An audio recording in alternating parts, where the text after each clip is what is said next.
Is Jeremy What's with up, bro? us? Timely fashion as well. Jeremy, good to see you. How are you? I'm good. You?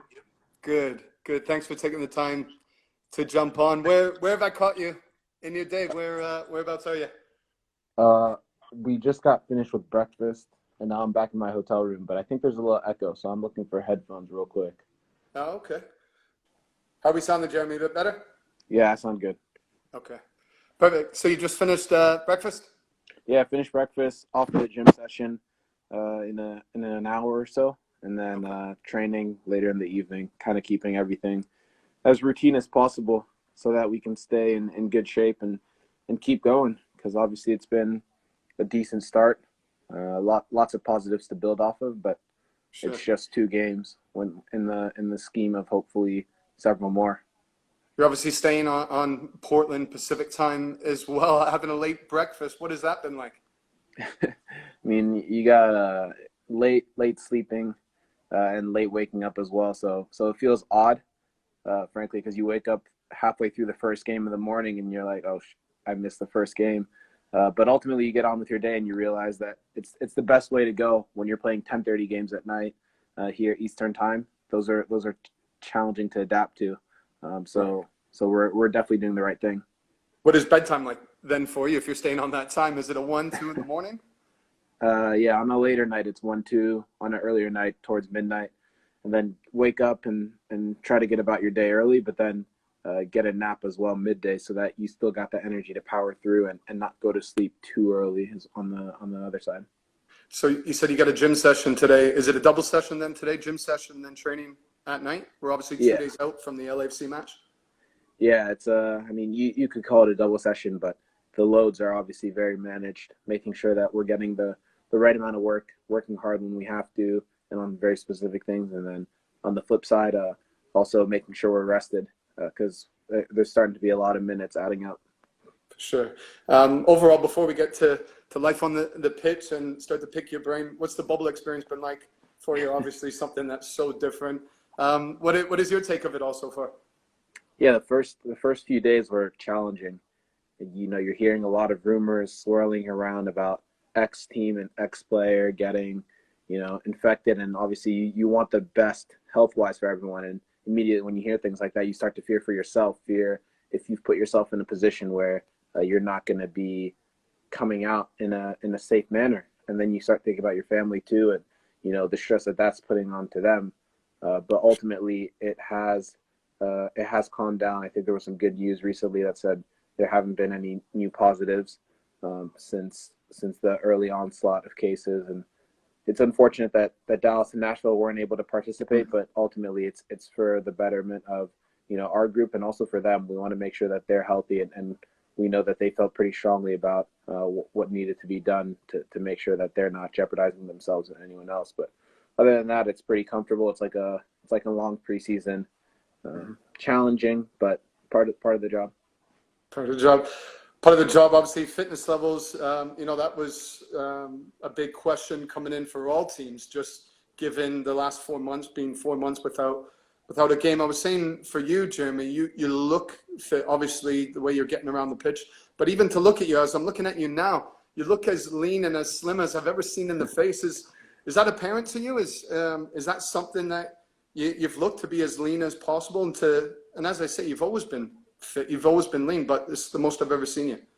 Honestly, I mean, it just feels like sometimes things happen and people see you a certain way, because I'm the same exact weight, Interesting. similar body fat to how I've always been. Um, I, the heat here is definitely taking a toll on my body content and composition, just because you're losing and sweating so much water out. But I feel good.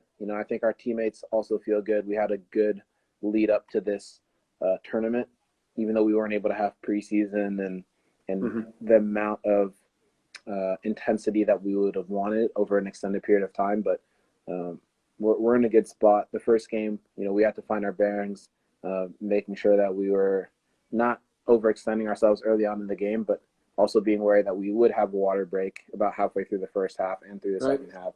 So working around that, and then also just putting everything we have on the field, knowing that we have five subs, guys who are eager to play, guys who maybe are frustrated that they aren't playing understandably. So we're here as a team in the good physical and mental spirits. Mentally, does that help, knowing the water breaks, that you can break up the match into these different sections, knowing that you'll get a break in the first half for the water break in the second half midway through? That helps? Yeah, 100%. Because as you start to hit that first window of fatigue, usually 20 minutes into a period, you know that you only have 5 to 10 minutes to go before you can take a break, get a drink, and also just talk over what's going on in the game and mentally relax for a few seconds.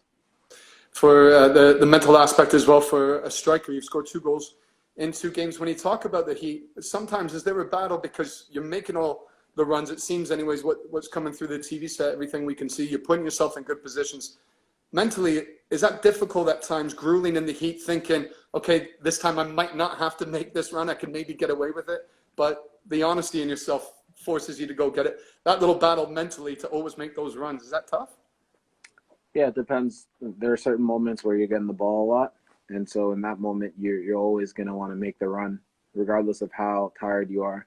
And then in other moments, when maybe you've made 3 or 4 runs and haven't actually gotten the ball, you know, you're trying to find your breath so that next run can be super explosive as the first one. So I think there's a balance. It depends on the time in the game.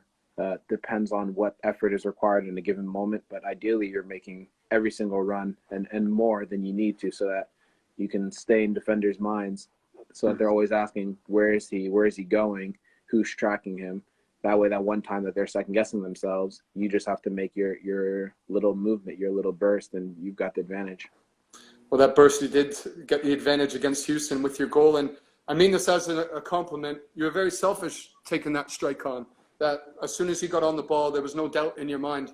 And it was such a pure strike, as good as it gets with the contact you made. Do you feel in those positions, I need to be selfish, that I need to be looking to get my name on the score sheet? Yeah, I think a few teammates in the past and some coaches and some outside voices have told me I need to be more selfish.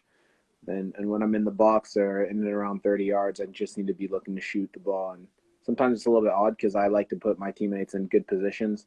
I feel that if someone's in a better position than me to make a play, then maybe it's not a bad thing to help the team in that scenario. But, you know, the way they put it to me was, if you shoot and you score, I mean, you're obviously the one helping the team. And the more confidence you gain in your own ability to finish from different angles, from different areas, the more of a threat you become to the opponent.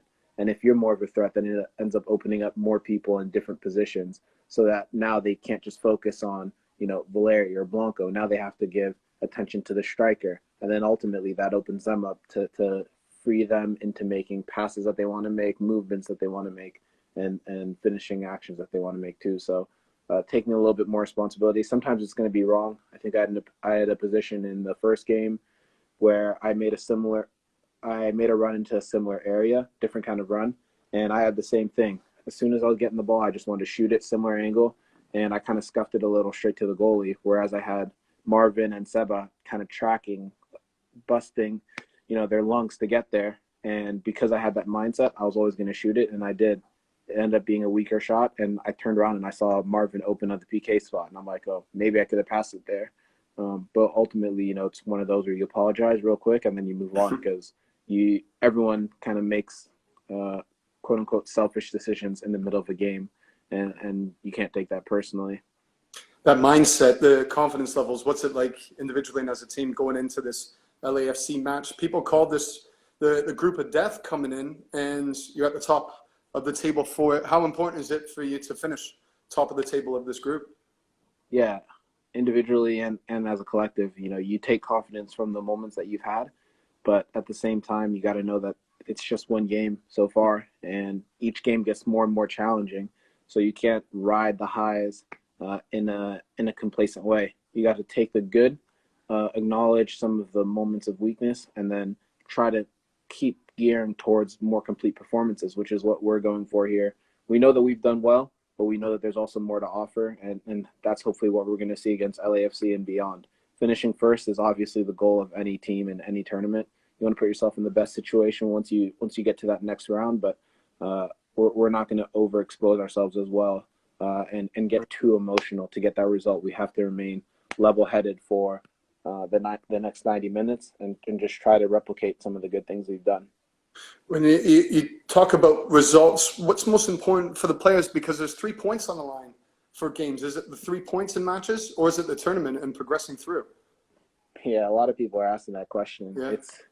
It's tough to conceptualize because on one hand you don't know what's to come in the fall.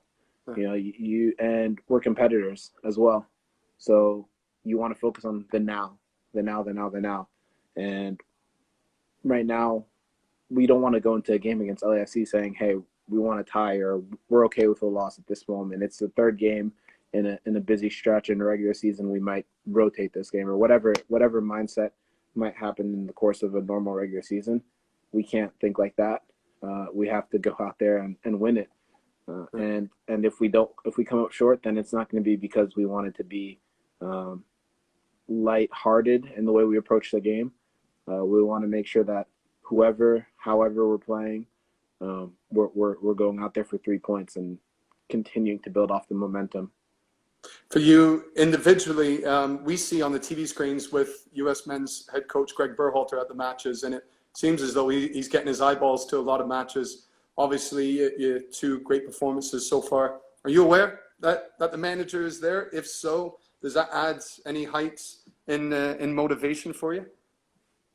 Yeah, I'm definitely aware that he's there. I've seen games and I've seen them around the bubble and at the complex. But as players, everyone wants to be on the national team. It's a given. Even the guy who maybe isn't ready at all, that's in the back of his mind. You know, can I get one chance? And is that one chance good enough for the national team staff? So ultimately, you can't let that dominate anything that you're doing. And I've definitely gotten caught up with that in the past with youth national teams and whatnot. But the best thing that I can do for myself and that I could advise other people is just to try and focus on the moment, making sure that you do the best you can for yourself and for your team first and foremost. And then if that's good enough for someone else, then you welcome that with open arms, and then you try to replicate that process again when you get that chance. But obsessing over long-term goals and that might seem a little bit closer in a given moment has been a little bit toxic to a lot of young players' mentalities. Obviously, such an important game coming up. I want to ask you about another important game that it sounds like, the game Catan. And I had Eric Williamson on here last week, and I have to admit, I'm showing my age, Jeremy, because I had no idea what Catan was. It's a board game, or it can be a video game? It's a board game that you can find online as well. Okay. And he was telling me, I'll give you a chance to reciprocate and to have a little banter back at him. He was telling me that he was getting the better of you at Catan, and that is how you guys are able to switch off mentally by playing Catan. Is that true, what Eric's saying?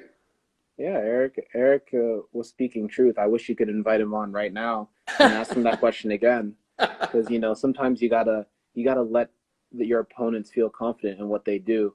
That way, they actually give you a good challenge. So the first 2 games, I said, Eric, you can have these in my head, but I played an honest game so that he would think that he had actually earned it. And then once he was starting to pull a little bit too far ahead, I turned it on, and now we're 2-2 in the series. Chris Duvall is having a shocker. He's been. We taught him the game on this trip, and he's been obsessing over it, looking up strategy, downloading the app on his phone, and every day he comes into dinner like, "I'm ready. I'm gonna take you guys. I got a new strategy." And we're like, "All right, Chris, very cool." And so we had him play with Blake and Marco because none of them had won games, and so Chris had won 2 games with them, and so now he's feeling on top of the world, and it might be time to put him a little notch down. So he's got to prove himself against other rookies. It's funny that the veteran is a rookie in this match before he can come up to your level. Yeah, more or less. I mean, Blake's been in the game too with us. We feared Blake originally because he was talking himself up. He's like, "Yeah, I got experience." And we're like, oh, okay. And then he's come 0 for 4. So we sent him back to the kid table.